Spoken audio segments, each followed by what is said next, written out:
Where your treasure is, there will your heart be also. God has given us unlimited treasures in His Word.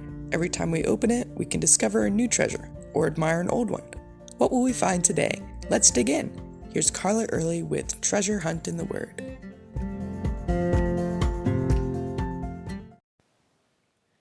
I was thinking about contrasts in the Christmas story. You've got the rich and powerful king contrasted with the poor travelers staying in a barn. And then there's this old woman, Elizabeth, and a young woman, Mary, both with special babies. But one of my favorite contrasts were those who were near and those who were far. The wise men, of course, came from afar, probably from Babylon or Persia, modern-day Iran and Iraq.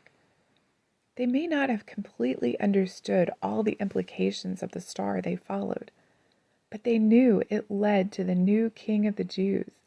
And they knew this king was God because they said they searched for him specifically to worship him.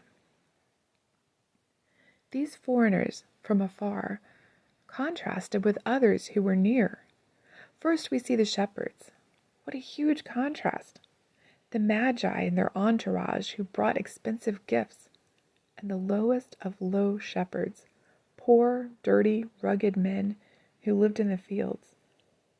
Yet they, like the wise men, immediately went and worshipped when they heard the news of Jesus' birth. Their response was the same. But how about the other people who were near, only about 5 miles away in Jerusalem? How did they react to the news of the newborn king? As the wise men traveled, they asked residents of Jerusalem, "Where is he who is born King of the Jews? For we have seen his star in the east and have come to worship him." Herod knew what they meant, the Messiah, and he wasn't even Jewish. So the people of Jerusalem must have known too. What was their response? Well, they responded in fear. Not fear of God, but fear of Herod.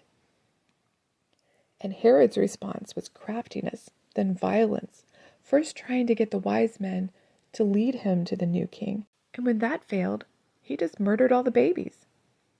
And what about the chief priests and scribes, the leaders who were supposed to be awaiting and looking for their Messiah and leading others to do the same? They knew where he was to be born, but we have no record of any one of them stepping foot outside of Jerusalem to go see him. They weren't even curious.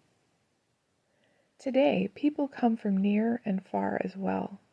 Some grow up in the church, near, hearing the truth of the gospel from the time they're born. Out of those, some, like the shepherds, gladly hear and rejoice and worship him, then tell others the good news. Others, like the chief priests and scribes, go their whole lives playing church, yet never having a personal relationship with the Lord. Still others rebel, like Herod, though they know the truth. They just turn away from it.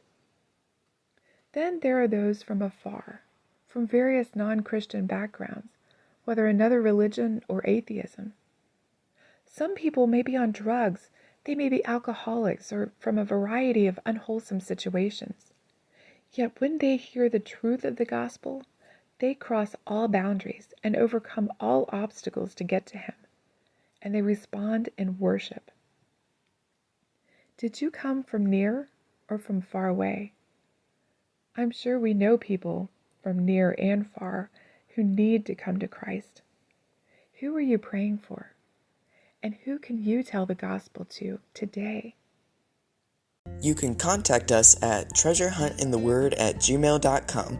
We'd love to hear the treasures God has given you through His Word. You can listen to other episodes at our website, which you can find in the description below.